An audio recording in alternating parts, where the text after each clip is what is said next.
तो हेलो दोस्तों, आप सभी का यार बहुत बहुत स्वागत है आज के इस वीडियो पे। और आज हम लोग परसेंटेज और रेशियो के 5 ऐसे सबसे ज्यादा रिपीट होने वाले क्वेश्चन करेंगे जो कि अक्सर एसएससी जीडी में 2025 में पूछा गया है। तो क्वेश्चन हम लोग इस तरीके से पढ़ेंगे कि जो उनमें मेन मेन पॉइंट हैं उनको हाईलाइट कर लें, और ताकि हमको दोबारा पढ़ने की जरूरत ना पड़े।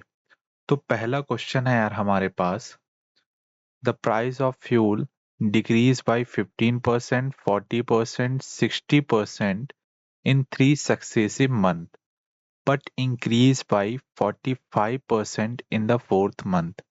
What is the percentage increase or decrease in the price of fuel in the fourth month as compared to the its original price?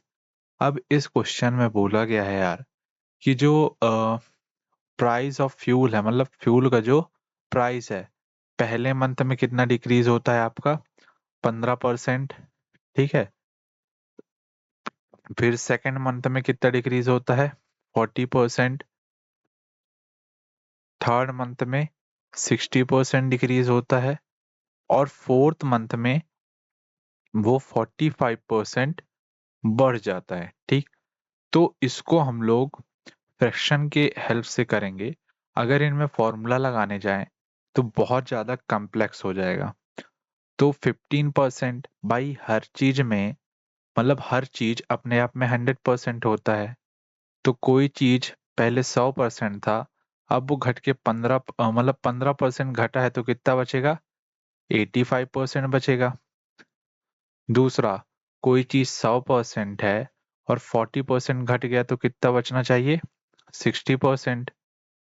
फिर सेम तरीके से अगर कोई चीज 60% घट रहा है, तो कितना बचेगा? 40%। पर फोर्थ मंथ में क्या हुआ था? वो 45% बढ़ गया था। मतलब 100% हर चीज अपने आप में होता है, तो 45% बढ़ा तो 145 हो गया। ठीक। और हमको आंसर किस में चाहिए? परसेंटेज के फॉर्म में चाहिए। तो हम लोग किससे इंटू करा लेंगे? 100 से इंटू करा लेंगे। तो पहले ये दोनों जीरो से ये जीरो कट गया, ये जीरो से ये जीरो से ये दोनों जीरो कट गए। अब देखिए, मेरे को पता है 5 से डिवाइड करेंगे 145 को, तो क्या आएगा? 5 दूनी 10 और 5 निम्मा 45। और ये कट जाएगा, कितना बचेगा? 20 पंचे 100। ऐसे ही काटेंगे 5 से, तो 17 पंचे कितना होता है? 85। और 5 चौके 20। अब ये चार को काट देगा। हमारे पास क्या बचा? 17 इंटू 6 इंटू 29 बचा। ठीक। और नीचे कितना बच रहा है आपका? मात्र 100 बच रहा है। अब इनका प्रोडक्ट ले लेंगे यार। 17 छिक्के होता है 102, और 29 का मल्टीप्लाई अपॉन 100। भाई 29 को 102 से मल्टीप्लाई करा दीजिए, तो कितना आ जाएगा? 9 दूनी 18, 9 एकम 9।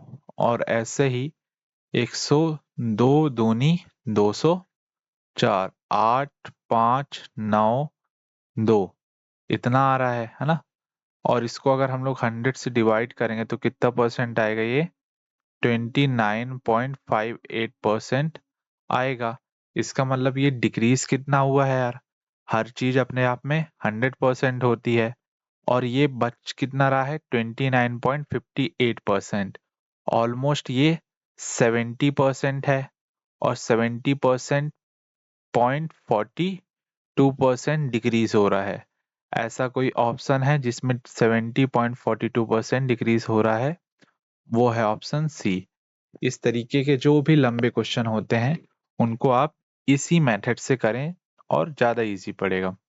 अब आ जाते हैं नेक्स्ट क्वेश्चन में। The price of petrol increases by, कितने परसेंट इंक्रीज हो रहा है यार? 40% इंक्रीज हो रहा है। By what percent should it's consumption be reduced such that the expenditure on it increase by 90% only। ठीक है, इस क्वेश्चन में बोला गया है कि जो प्राइस है ना, वो कितना परसेंट बढ़ जाता है, 40% बढ़ जाता है। और एक्सपेंडिचर इनटू कंजम्पशन ही किसके बराबर होता है, प्राइस के बराबर होता है। अब एक्सपेंडिचर जो है सिर्फ कितना परसेंट बढ़ रहा है, 19% बढ़ रहा है। तो हमको कितना परसेंट कंजम्पशन घटाना पड़ेगा। ठीक है, तो कर लीजिए यार फटाफट से। यहाँ पे कितना है आपका, प्राइस 40% बढ़ जाता है। हर चीज अपने आप में 100% होता है, और अगर 100 में 40 जोड़ देंगे तो 140। इसके अलावा एक्सपेंडिचर कितना परसेंट बढ़ रहा है, यहाँ पे 19% बढ़ रहा है। हर चीज अपने आप में 100% होता है, और 100 में 19 जोड़ दिए तो 19%, 119%। ठीक है, अब ये दोनों 100 से 100 कट गए, और 140 को यहाँ पे ले आइए यार, है ना। 140 अगर यहाँ पे आ रहा है तो ये कितना परसेंट घटा है भाई, 21% घटा है। कितने में, 140 में। नीचे की वैल्यू हमेशा बेस वैल्यू होती है, इंटू 100 कर देंगे तो हमको ये परसेंटेज में मिल जाएगा। ये जीरो से ये जीरो कट गया, 7 दिया होता है 21, 7 दूने होता है 14। अब 2 से काटेंगे 10 को तो आ जाएगा 5। ठीक है, और 3 बचे क्या होता है आपका 15, और 15%। Option A is correct. Next question, next question है हमारे पास, if the numerator of fraction is increased by 10%, ठीक है, and its denominator is diminished by 10%, then the fraction becomes 11 upon 45, find the original fraction। अब कोई भी चीज का भाई 10% एक न्यूमरेटर जो है वो 10% बढ़ जाता है, और 10% को क्या लिख सकते हैं हम लोग फ्रैक्शन में, 1/10। और अगर वो 10% बढ़ा है तो भाई 10 + 1 11/10 लिखा जा सकता है। और ये किस पे बढ़ा है आपका, न्यूमरेटर में। और ऐसे ही अगर कोई चीज 10% घटती है तो उसका फ्रैक्शन वैल्यू क्या होता है, 1/10। और एक कम कर देते हैं बेस वैल्यू से तो कितनी बचती है, 9/10। अब हम लोग यहाँ पर सपोज करके चलेंगे, न्यूमरेटर को x और डिनोमिनेटर को y। और जो न्यूमरेटर है वो कितना परसेंट बढ़ जाता है, 10% बढ़ जाता है। और 10% बढ़ने का मतलब क्या होता है, 11/10। तो यहाँ पे हम लोग लिख सकते हैं आपका 11/10। और जो डिनोमिनेटर है वो क्या हो जाता है, 10% घट जाता है। इसका मतलब इसको हम लोग लिख सकते हैं 9/10 इज इक्वल टू किसके बराबर हो जाता है फिर वो, 11/45 के बराबर। तो दोनों के में डिनोमिनेटर का डिनोमिनेटर है, 10 कट जाएगा। इसके अलावा 11 x के साथ इनटू में है, और लेफ्ट राइट दोनों है तो 11 भी कट जाएंगे। हमारे पास y के साथ क्या है, 9 इनटू में है, तो 9 उधर जाएगा ऊपर, और यहाँ पे बचेगा 45। और अब इनको काटेंगे तो 1/5 आ जाएगा, और यही है हमारा original fraction. Answer B is correct. अब आ जाते हैं हम लोग फोर्थ क्वेश्चन में। ये भी एक इस तरीके का क्वेश्चन है जो काफी ज्यादा पूछा जाता है आपके एसएससी एग्जाम्स में और रेलवे एग्जाम्स में। ठीक है, तो क्वेश्चन क्या है यहाँ पे, the population of district is 3,69,000, out of which 1,86,000 are male. 45% of the population is literate. If 45% males are literate, ठीक है, 40% males are literate, then what percentage of female are literate? ठीक है, इस क्वेश्चन को किस तरीके से करेंगे यार हम लोग। हमारे पास टोटल पॉपुलेशन कितना दिया हुआ है, 3,69,000। इसके अलावा जो मेल का पॉपुलेशन है वो कितना है आपका, 1,86,000। तो जब इसको इससे सब्सट्रैक्ट करेंगे तो कितना बचेगा, 1,83,000, जो कि फीमेल्स की पॉपुलेशन है। ठीक, अब बोल रहा है इसमें कि 45% मेल लिटरेट हैं। तो और हमसे क्या पूछा है, then what is the percentage of female literate. ठीक है, हम लोग यहाँ पर से मेल और फीमेल के पॉपुलेशन का रेशियो ले लेंगे। रेशियो लेने के लिए दोनों को काट लीजिए यार, तीनों जीरो कट गए एक दूसरे से। अब ये किससे कट रहे हैं, 3 से जा रहे हैं। ऊपर वाला क्या आ गया, 3 छिक्के 18, 3 दूनी 6। नीचे वाला क्या आ गया, 3 छिक्के 18 और 3 एकम 3। इनका रेशियो कितना आ गया, 62-61 का। तो इसको हम लोग मिक्सचर एलिगेशन के कॉन्सेप्ट से करेंगे। ठीक है, मेल में कितना आ रहा है आपका, 62 रेशियो 61। ठीक, अब जो मेल लिटरेट परसेंटेज है वो कितने हैं, 45% है।